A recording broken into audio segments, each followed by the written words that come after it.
अभी की सरकार नट बोल्ट पर चल रही है, तो शौचालय भी नट बोल्ट पर चल रही है। एक 100 का आप आकलन कर लीजिए।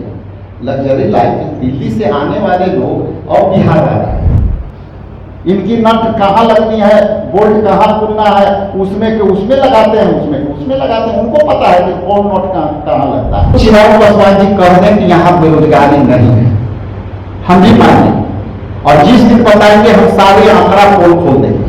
सब खुले आसमान के अंदर जाना का जो है, जिस बात में जो VIP लिखने शौचालय का, तो पहली बात तो कोई भी शौचालय VIP या नॉर्मल नहीं होता है, शौचालय होता है।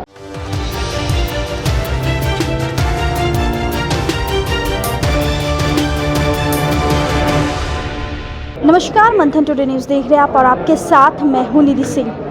नौकरी दो या सत्ता छोड़ो, जी हां, कांग्रेस के तमाम लोग इसी नारे के साथ इस बार बिहार विधानसभा चुनाव लड़ने की तैयारी में हैं। प्रदेश अध्यक्ष राजेश राम क्या कुछ कह रहे हैं इस मुद्दे पे, हम पहले सुनवाते हैं।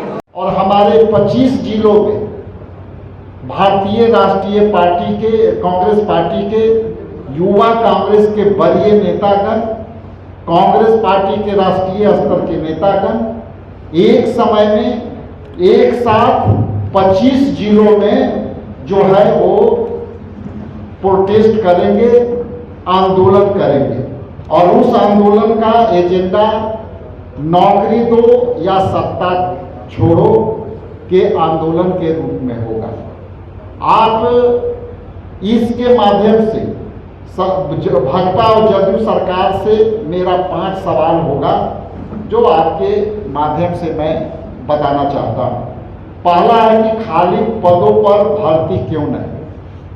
45 विभागों में 5 लाख जो है पद रिक्त है, और उस खाली रिक्त पद पर सरकार बहाल क्यों नहीं कर रही है?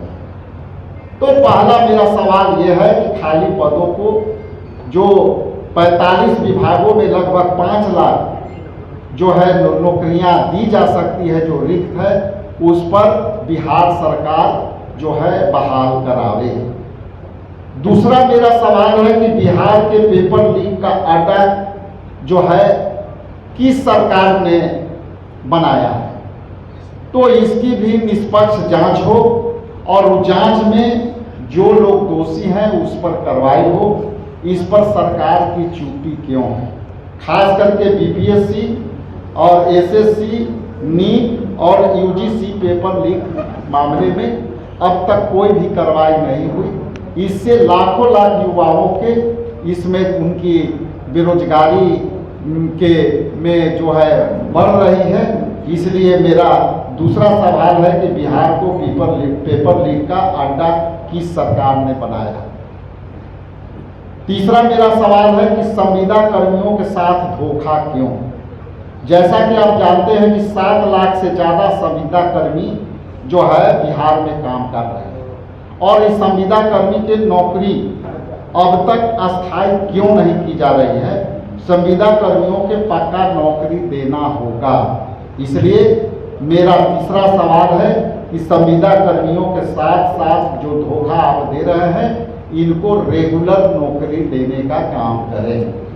चौथा सवाल है कि समान काम और समान वेतन की सरकार ने दिया, तो मेरा सीधी मांग है कि संविदा शिक्षक, होमगार्ड, आशा कार्यकर्ता सब एक काम कर रहे हैं, तो फिर आधा वेतन क्यों दिया जा रहा है? इसलिए मेरा चौथा मांग है, सवाल है कि समान काम समान वेतन, असमान वेतन जो दी जा रही है, उस पर सरकार उनको समान वेतन के बदले समान जो है कार्य के बदले समान वेतन दे।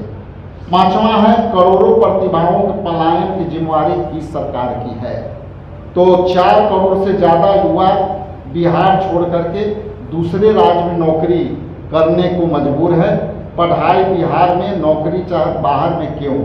इसलिए पलायन रोको, नौकरी दो, हमने ये कार्यक्रम चलाया, उसी के एजेंडा में हम लोग इसको भी आगे बढ़ाए हैं। इसलिए आज हम आज का युवा 2030 तक नीतीश कुमार को झेलने के लिए तैयार नहीं है, इसलिए आपको यहाँ मैंने कष्ट दिया।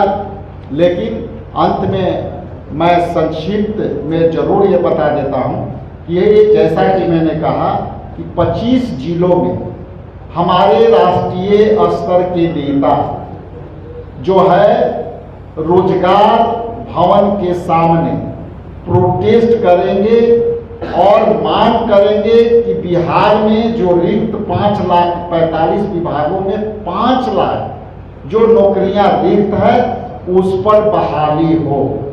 इसी संदर्भ में मैं अपना वाणी को विराम देते हुए आपको यदि कोई सवाल सप्लीमेंट्री क्वेश्चन हो तो आप बता सकते हैं। ODF लगभग ये 2000 जो है 19 या 20 में ही हो गई और ODF में हम लोग भी उसको बहुत सफल संचालन में सहयोग किया था विपक्ष में रह करके। लेकिन जो वहाँ के जो स्थिति है और जो वहाँ के परिस्थिति है, एक भी गांव के शौचालय नहीं है, सब खुले आसमान के अंदर जाना का है। जिस बात में जो VIP लिखने शौचालय का, तो पहली बात तो कोई भी शौचालय VIP या नॉर्मल नहीं होता है, शौचालय होता है। जिसने भी लिखा है वो साजिश के तहत वो भले ही लिख सकता है, लेकिन उस शौचालय के मांग हमारे तरफ से नहीं था। उस शौचालय जिला प्रशासन ने अपने महिला कर्मियों के लिए व्यवस्था की थी, उससे हमारे राहुल गांधी के जाते ही उसे निकाल भी लिया गया। ये सरकार से पूछी जानी चाहिए कि ऐसी कौन सी व्यवस्था है कि आपकी नट बोल्ट पर, जैसे आपकी सरकार चल रही है, अभी की सरकार नट बोल्ट पर चल रही है, तो शौचालय भी नट बोल्ट पर चल रही है। इनकी नट कहाँ लगनी है, बोल्ट कहाँ खुलना है, उसमें लगाते हैं, उसमें लगाते हैं। उनको पता है कि कौन नट कहाँ लगता है। हमारी संस्कृति जो है VIP संस्कृति नहीं है। एक 100 का आप आकलन कर लीजिए। लग्जरी लाइफ दिल्ली से आने वाले लोग अब बिहार आ रहे हैं, इसलिए हमारा मुद्दा स्पष्ट है। हम जनहित के मुद्दों के साथ हम चुनाव में जाएंगे, हम जनहित के मुद्दों के साथ सवाल करेंगे। यदि बेरोजगारी नहीं है तो चिराग पासवान जी कह दें कि यहाँ बेरोजगारी नहीं है, हम भी मान लें, और जिस दिन बताएंगे हम सारे आंकड़ा पोल खोल देंगे। देखिए ऐसा है कि ये उनकी आंतरिक लड़ाई है। ये जिस तरह से आप देख रहे हैं कई लोगों का बयान, हम उस पर उनके पीछ पर नहीं जाना चाहेंगे, वो हमारे पीछ पर आएंगे। ठीक है, हमारी रोजगार पर बात करें, सवाल पूछेगा कि वो तो कह रहे हैं कि 45 विभागों में 5 लाख रिक्ति है, उसकी क्या होगा, ये सवाल पूछ के बताइए। इस पर क्या जवाब देते हैं वो बताइए। तो दलित बिटिया के साथ क्या हुआ उस पर कुछ बोले, पत्र हम भी उनको लिख दे रहे हैं कि आइए हमारे साथ आंदोलन कीजिए, लिखने जा रहे हैं कि आइए हमारे साथ आंदोलन करिए, चलिए पूरे न्याय नहीं मिला है। और जब तक न्याय नहीं मिलेगा, हमने कहा था कि एक कार्यकर्ता हमारे इनसे न्याय मांगने मंत्री के घर पहुंच जाएंगे, पहुंचे ना हमारे, इसलिए इस सकते में नहीं गए। ये चैप्टर क्लोज नहीं हुआ है, चैप्टर चालू है। पत्र के जवाब पत्र से नहीं होता है, आंदोलन से करिए। आप अपने आप को मुख्यमंत्री घोषित किए हैं तो मुख्यमंत्री लाइन दिखना भी चाहिए। बहुत धन्यवाद। आपने जो सवाल किया है, मैं वहाँ पे जब कई दो समाचार पत्रों में ये बात आई कि दशरथ मांझी जी के घर पर गए तो वहाँ जो है ये वहाँ पे VIP टॉयलेट जो है का स्थापना हुई। तो मैं आपको स्पष्ट कर दूं कि जब हम लोग कार्यक्रम करते हैं तो सिंपली केवल कार्यक्रम जाता है, वो भी जिला प्रशासन हो जाता है। लेकिन जब ये बात आई वहाँ से तो हमने वहाँ जिला अध्यक्ष से बात की, अपने जिला अध्यक्ष से, और मैं खुद अपने कार्यालय जो अध्यक्षीय सेल है उससे मैंने वार्ता की। तो हमारे कार्यालय की तरफ से कोई मांगे नहीं थी। और वहाँ जब मैंने जिला प्रशासन से बात की तो वहाँ हुआ कि वहाँ पे जो है टोटल इलाके में कोई शौचालय ऐसा नहीं था, जिसके कारण से जिला प्रशासन ने अपनी महिलाओं कर्मियों के लिए वो शौचालय का निर्माण कराया था। या स्पष्ट कर दूं, दोबारा कर दूं कि हमारे तरफ से न जिला कांग्रेस की कमेटी की तरफ से न बिहार प्रदेश अध्यक्षीय कार्यालय से शौचालय की स्थापना की कोई मांग नहीं की गई है, लेकिन जिला प्रशासन ने स्पष्ट किया है कि वहाँ महिला कर्मी जो हमारे जिला जो सुरक्षा में लगे थे, वो महिलाओं कर्मी का मांग था कि यहाँ पे आसपास कोई शौचालय नहीं है, इसलिए यहाँ पे एक शौचालय दिया जाए। इसलिए उस वीआईपी कल्चर से ना हम लोग उसमें विश्वास रखते हैं और ना हमारे जो है नेता विश्वास करते हैं। हम लोग वीआईपी कल्चर से दूर रहने वाले। तो आपने राजेश राम को सुना, सीधे तौर पर बिहार सरकार को घेरते हुए नजर आए और नौकरी दो या फिर सत्ता छोड़ो के नारे लगा रहे। फिलहाल आपको क्या लगता है, कमेंट में ज़रूर बताइए। बहुत बहुत शुक्रिया।